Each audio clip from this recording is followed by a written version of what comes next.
Science fiction.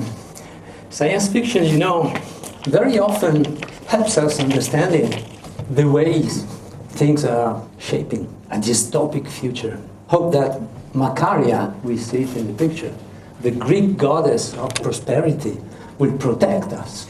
The history of painting and the history of literature is full of lost paradises. Leonardo DiCaprio opens his documentary Before the Flood with these medieval pictures. The Garden of Earthly Delights by Hieronymus Bosch.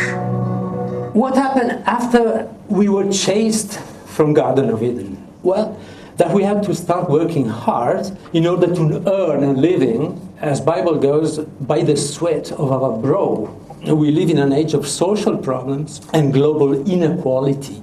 The struggle for resources very often generates conflicts.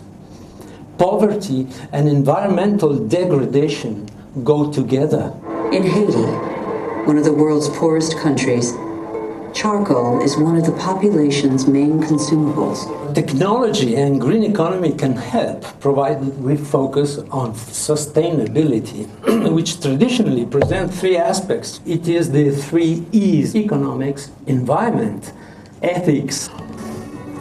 Homo faber is the human being as a maker, engaged in transforming material things, his own environmental and his destiny. Actually, we started working way long before agriculture in the Stone Age.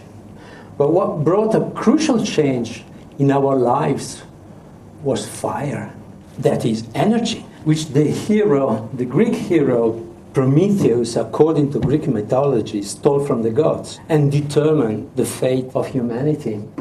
Here, energy puts on a fantastic show every night.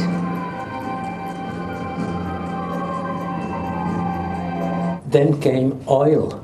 With oil began the era of humans who break free of the shackles of time. Homo faber has evolved, and it will further evolve in the future. Technology can be fantastic, clean, and empowering.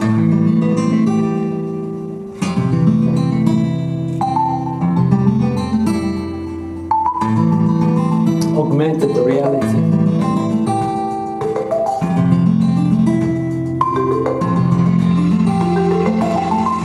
Keeping in mind sustainability, I was struck by the environmental and social costs of lithium batteries, for instance, for electric cars, which seem to be the very near future. There are ethical concerns about labor conditions. It's in your smartphone. It's an essential component of batteries in electric cars. Cobalt has become a coveted metal. Most of it, about 60%, comes from just one country, the Democratic Republic of Congo. Yeah, and this is the way they dig it from the underground. Barefoot, wearing only a plastic headlight on his head, Congolese miner Bonheur Kakez begins his descent into a mine that's barely wider than him. Millions of tons of goods are shipped over the seas.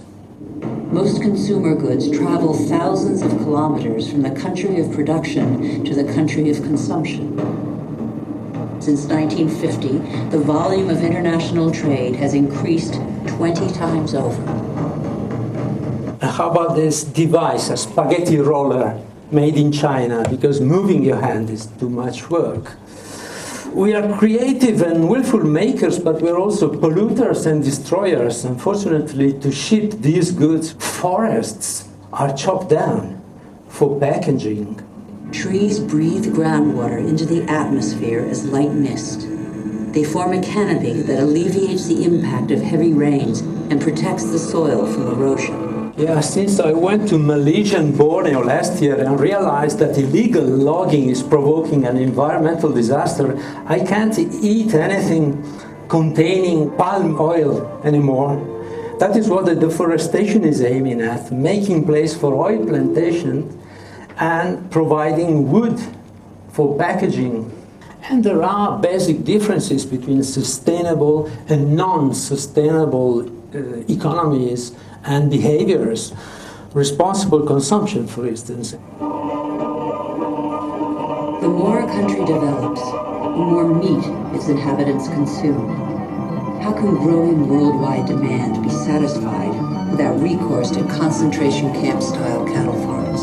And waste disposal, short-lasting products, landfills for hardware, designed to become waste. It's called planned obsolescence. Recycle, reduce, reuse. We need a circular economy. Better practice are possible. Alternative energy resources on a larger scale than that, here is Mongolia. Things can get better as long as we take a long-term view. We need to get an idea of a happy Earth.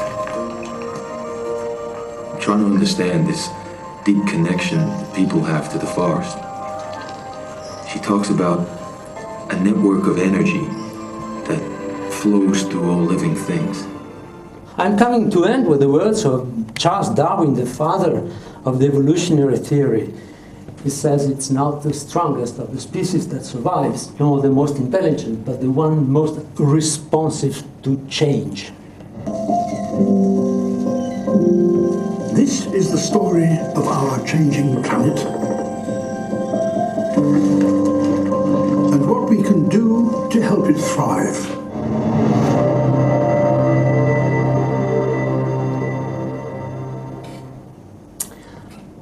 Happy Earth, Terra, Felix. Don't it always seem to go that you don't know what you've got till it's gone? They paved paradise, put up a parking lot.